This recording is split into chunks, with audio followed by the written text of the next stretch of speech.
You just signed the paperwork. The finance guy hands you the key, taps the fob twice lock, unlock, and that's the tour. That's it. Meanwhile, there are 7 things hiding in your Ford right now that Ford spent actual engineering budget building, and the dealer just showed you 2. That's not an accident. That's not an oversight. A feature you don't know you have is a feature they can sell you later as an upgrade you didn't need because you already own it. My name's Mike. I spent 15 years working inside Ford dealerships, and I watched this happen on repeat. A customer comes back weeks later asking why their neighbor's identical Ford does something theirs supposedly can't. Same car, same trim. The neighbor just knew where to look. Today I'm closing that gap. 7 things hiding in your Ford right now, plus the 2 checks that find most of them on any Ford you've ever owned. Here's the thing nobody at the counter wants you thinking about. These are all things your Ford can already do. Ford engineers put every one of these here on purpose. The sales floor just never had a reason to show you. We'll start with your dashboard turning into a diagnostic tool and your door keypad doing 4 jobs instead of 1. There's a safety system doing more than anyone told you, the one thing standing between your teenager and a decision you really don't want them making alone. And I'll show you why some Bronco owners drive their trucks for years without ever switching on a feature that changes how the truck physically corners on a trail because it's never once been demoed on the lot. Stay with me. This is the part where you stop being the guy who just drives the car and start being the guy who actually knows it. Trick 1. Let's start with the one the dealer skips because it costs them a diagnostic visit fee. If your Ford has a digital odometer, most Fords built from the late 90s on, though some of the newer fully digital touchscreen-driven clusters may behave a little differently, there's a full engineer's mode sitting behind that display.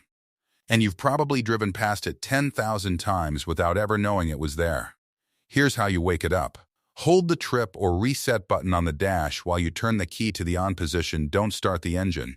Just power on and keep holding until the word test appears on the odometer. Let go. What you're looking at now isn't a gimmick. Every press of that button cycles you through a gauge sweep, a bulb check for every light on the car, your live battery voltage in real time, your actual coolant temperature, and this is the part that matters: any stored trouble codes the car is currently holding on to.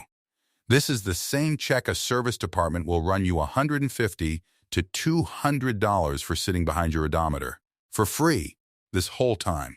Most people think a check engine light means drive to the dealer and pay for diagnosis. What's actually happening is the diagnosis is already sitting behind your odometer, waiting for you to ask for it. Trick 2. But that's the dashboard. Let's talk about the door, because if your Ford has that little number pad above the handle, I'd bet you've used it exactly one way. Your whole life. Punch your code, driver's door pops. That's it. That's the entire relationship most Ford owners have, with a feature that does at least 4 other things. Enter your code, then press 3 and 4 together, and every door on the car unlocks at once, not just the driver's. Press 5 and 6, and the trunk pops on its own, no key, no fob. Heads up if you're in an SUV with a power lift gate, though this one's built for manual trunks. Hold 7 and 8, then 9 and 0, and the car locks itself with no code entry required at all. Walk-away security with 0 button presses. Codes can shift slightly by model year, but this pattern holds across most Fords. And here's the part that actually annoyed me when I found out on some models. There's a 5th code that lets you set a second temporary code for a valet or a mechanic, one that auto expires on its own. Most owners never know that option exists, so they hand over their real code instead to a stranger every time.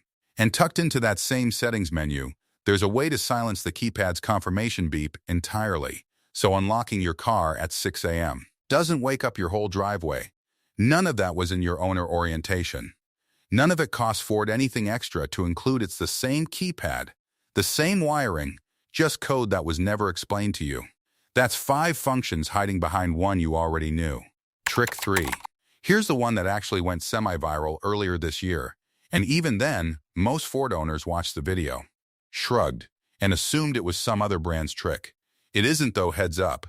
On some trims, this one isn't switched on out of the box and needs a tech to enable it first, so check yours before you swear by it. Lock the car. Press unlock. Press unlock a second time. On that third press, hold it down instead of tapping. Every window on the car drops at once. Sunroof too, on cars that have one. Now picture the actual use case. You parked in direct sun for 3 hours. The cabin's sitting at 130 degrees. And instead of standing there with the door open fanning it out for a full minute, the car's already vented before you even reach it. And it works the other way. Two hold the lock button the same way. And every window rolls back up, sunroof included, from across a parking lot. No scrambling back to the car when the sky opens up on you. This has been sitting in some Ford fobs for years.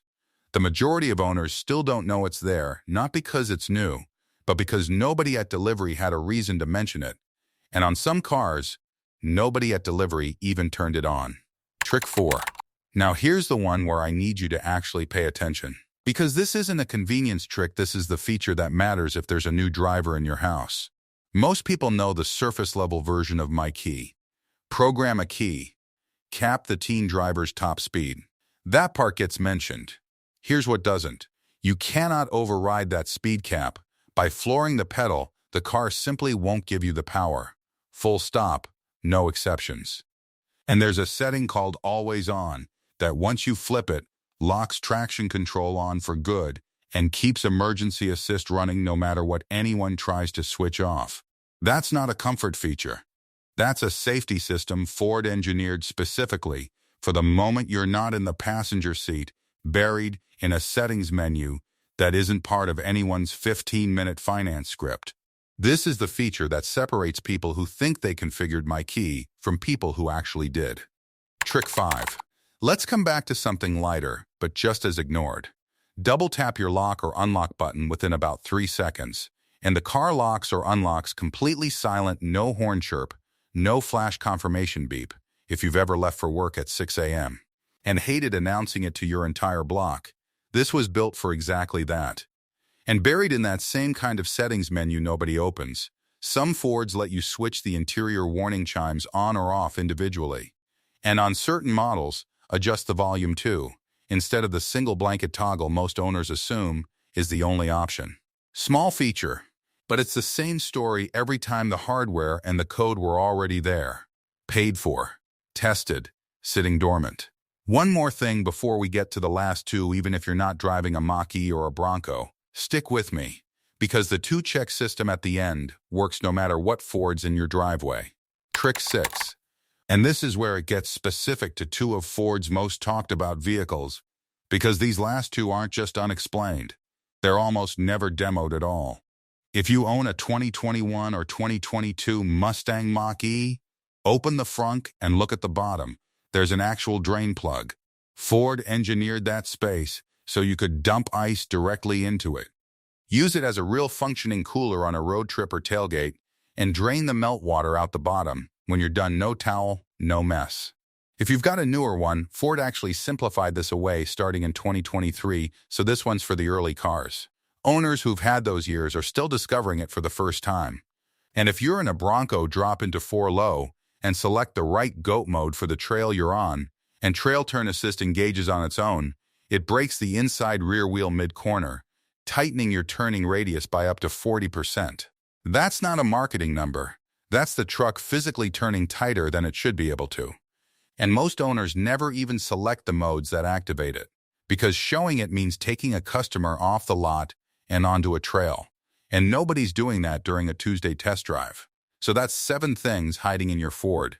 I told you at the start there's a way to find most of them yourself. No shop, no tools.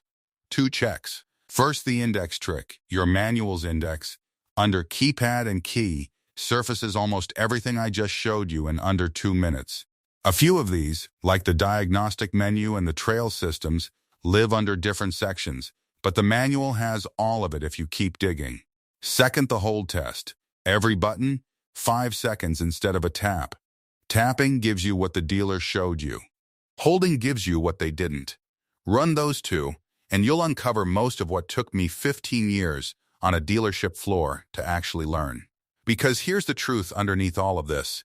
None of these 7 things cost Ford $1 to give you. The engineering was already paid for. The only thing being rationed was the explanation, and explanations don't show up on an invoice. You already own everything I just showed you. You just didn't know it yet. So the next time your neighbor's Ford does something yours, supposedly can't, you'll know it's not the car. It's just you, now, versus you, 3 minutes ago. If this saved you a trip to the dealer for something your key could already do, that's what the subscribe button's for, costs you nothing. Same as everything we just uncovered. Next time, I'm going after something that's actively costing you money every time you drive.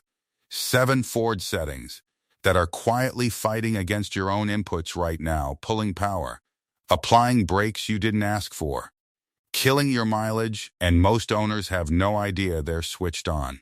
Tell me in the comments what Ford you're driving, because that decides which of these you get to go try tonight.